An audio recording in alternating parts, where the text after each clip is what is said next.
আসসালামু আলাইকুম এভরিওয়ান, সবাই কেমন আছেন? আশা করছি যে যেখানে আছেন ভালো আছেন, সুস্থ আছেন, আল্লাহর রহমতে আছেন।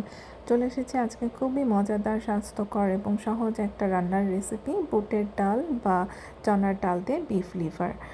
চলুন তাহলে দেখে নেওয়া যাক আজকে এই রান্নার জন্য আমাদের কি কি উপকরণ লাগছে। আমাদের প্রথমে লাগছে 1 কেজির মতন কলিজা। এটা বিফ কলিজা। এখানে আমি এটা ভালো করে কেটে ধুয়ে নিয়েছি পানি দিয়ে, ছোট করে কেটে নিয়েছি। আমাদের লাগছে বুটের অথবা চনার ডাল, আমি সারা রাত ভিজিয়ে রেখেছিলাম পানিতে। আমাদের লাগবে এখানে আদা, রসুন, পেঁয়াজ বাটা, তেলের ভেতর আমি ভুনে নিয়েছি, আপনারা চাইলে ফ্রেশ ইউজ করতে পারেন। ভিতরে আমি লবণও দিয়েছিলাম। এখানে আছে ধনে গুঁড়া এবং জিরা গুঁড়া। আমাদের লাগবে বেশ কিছু তেজপাতা, প্রায় 4-5 টুকরা। এখানে আমি এক্সট্রা লবণ নিয়ে নিয়েছি, যদি লাগে আমি তাহলে ব্যবহার করব। আমাদের লাগবে গুঁড়া মরিচ, হলুদ গুঁড়া এবং আরও লাগবে কিছু গরম মশলা, আস্ত গরম মশলা, যেমন দারচিনি, এলাচি, লবঙ্গ এবং গোলমরিচ। আমি গোলমরিচ আস্ত নিয়েছি কারণ গোলমরিচ গুঁড়া করে দিলে রান্নাটা কালো হয়ে যায়, এই জন্য। ব্যাস, এই কয়টা উপকরণ দিয়ে আজকের মজাদার রেসিপি তৈরি হয়ে যাবে। বিসমিল্লাহির রহমানির রহিম। আমরা চলে এসেছি মূল রান্নায়। প্রথমেই আমি চুলায় একটা পটের ভেতরে কলিজাগুলো আমি দিয়ে দিয়েছি এবং চুলা আমি হাই হিটে দিয়ে দিয়েছি। আমি ভেতরে দুইভাবে আপনারা করতে পারেন, লবণ এবং হলুদ গুঁড়া দিয়ে সিদ্ধ করতে পারেন অথবা শুধু হলুদ গুঁড়া দিয়ে সিদ্ধ করতে পারেন। তো আমি এখানে শুধু হলুদ গুঁড়া দিয়ে দিলাম, প্রায় 1 চামচের মতন।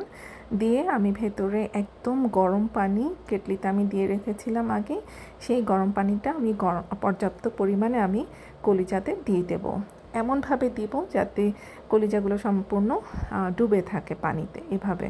এবং সিদ্ধ করব প্রায় 10 থেকে 15 মিনিটের মতন, যতক্ষণ না কলিজার রঙটা চেঞ্জ হয় এবং উপরে ময়লা ভেসে ওঠে। আমি একটু হালকা করে আমি মিক্স করে দিলাম পানিতে কলিজাগুলো, যাতে সব জায়গায় পানি এবং হলুদ ভালো করে মিক্স হয়ে যায়। এবং চুলাটা আমি হাই হিটেই রেখেছি। আমি মিডিয়াম আঁচেও আপনারা 10 থেকে 15 মিনিট সিদ্ধ করতে পারেন, ঢাকার কোনো প্রয়োজন নেই। তো সিদ্ধ হয়ে গেছে আমাদের এবং দেখতে পাচ্ছেন উপরে বেশ ময়লা জমে গেছে।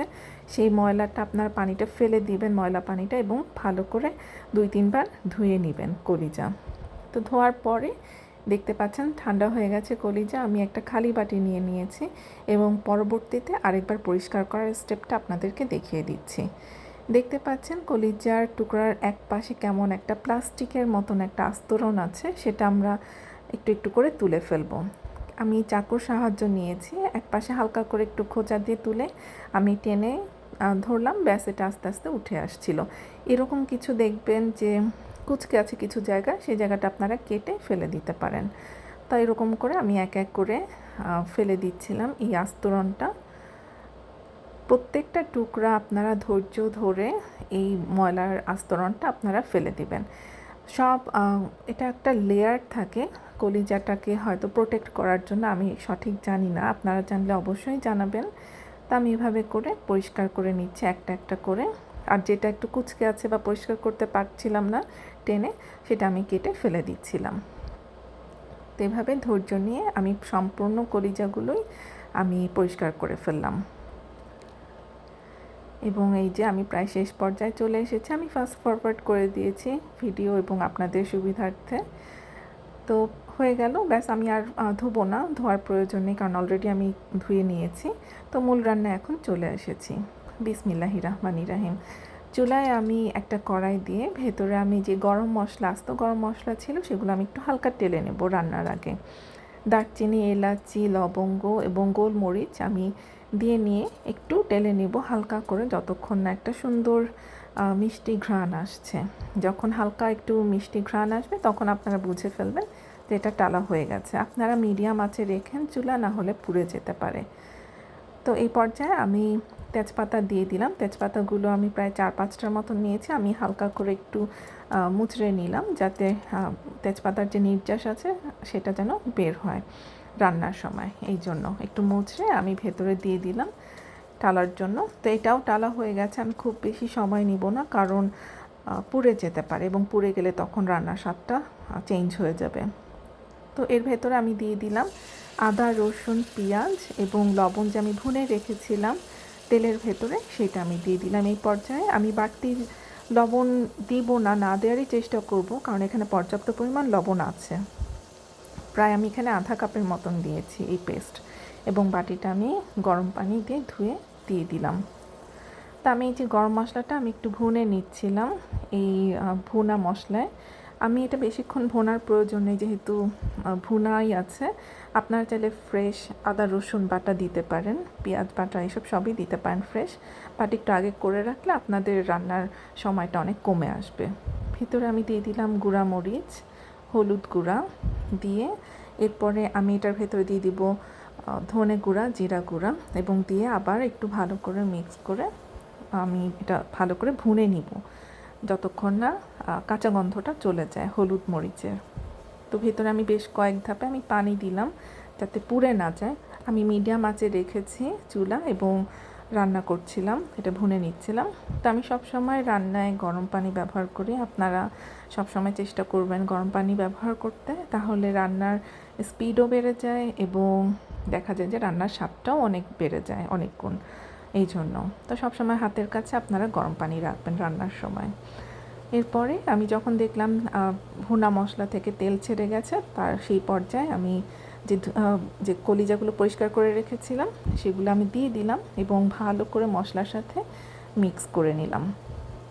চুলা আমি এই পর্যায়ে হাই হিটে দিয়ে দিলাম, যাতে যেহেতু কলিজাগুলো দিলে টেম্পারেচার ঝট করে কমে যেতে পারে, কলিজাগুলো যেহেতু ঠান্ডা হয়ে গেছে অলরেডি, এই জন্য আমি হাই হিটে দিয়ে আমি ভালো করে মশলার সাথে একটু মিক্স করে নিচ্ছিলাম কলিজাগুলো। এবং এর ভেতরে আমি যে ধুয়ে রেখেছিলাম ডাল সেটাও দিয়ে দিলাম, দিয়ে আবার ভালো করে মিক্স করে নিলাম। হাই হিটেই আছে এখনও চুলা, আমি পুরো রান্নাটা হাই হিটে করব না, আমি বিভিন্ন পর্যায়ে আপনাদেরকে দেখে দিব কোন সময় চুলা আবার মিডিয়ামে নিয়ে আসতে হবে। তো এই যে দিয়ে দিলাম আমরা ডাল এবং ভালো করে মিক্স করে নিলাম। এই পর্যায়ে আমরা কিন্তু দিয়ে দিব গরম পানি, একদম কড়া গরম পানি দিবেন আপনারা, তাহলে রান্নাটা দ্রুত হবে এবং খেতেও ভালো হবে। তো আমি একটু দিয়ে দিলাম এমনভাবে পর্যাপ্ত পরিমাণে যাতে কলিজা এবং ডালগুলো ডুবে থাকে। এবং টোটাল রান্নাটা লেগেছে এরপরে আমার প্রায় 20 মিনিটের মতন। ডাল সিদ্ধ করতে আসলে যতক্ষণ লাগে এবং যতক্ষণ পর্যন্ত না আমার মন মতন পানিটা কমে আসছে, আমি একটু ঝোল ঝোল রাখতে চাচ্ছিলাম, ওইভাবেই আমি রান্না করব আজকে। তো আমি এটা ঢেকে দিলাম এবং প্রায় 10 মিনিটের জন্য অপেক্ষা করব। এই পর্যায়ে আমি চুলা মিডিয়ামে নিয়ে গিয়েছি। তো আমি মিডিয়াম আঁচে এটা 10 মিনিটের জন্য রান্না করতে দিয়ে দিলাম। 10 মিনিট পরে আমি ঢাকনাটা উঠিয়ে আবার একটু নাড়াচাড়া করে দিলাম এবং চেক করলাম দুইটা জিনিস, 1 ডাল সিদ্ধ হয়েছে কিনা এবং 2 লবণ হয়েছে কিনা। লবণ ঠিক আছে, কোনো অসুবিধা নেই, এবং ডাল এখনও সিদ্ধ হয়নি। 10-15 মিনিট পরে আমি ঢাকনা তুলে দেখলাম ডাল সিদ্ধ হয়ে গেছে এবং পানিও কমে ঝোলটা সুন্দর ঘন হয়ে গেছে, এবং বেরেস্তা দিয়ে আমি পরিবেশনের জন্য এটা রেডি করে ফেললাম। তো আজকে এ পর্যন্তই, সবাই ভালো থাকবেন, সুস্থ থাকবেন, আল্লাহর রহমতে থাকবেন। আল্লাহ হাফিজ।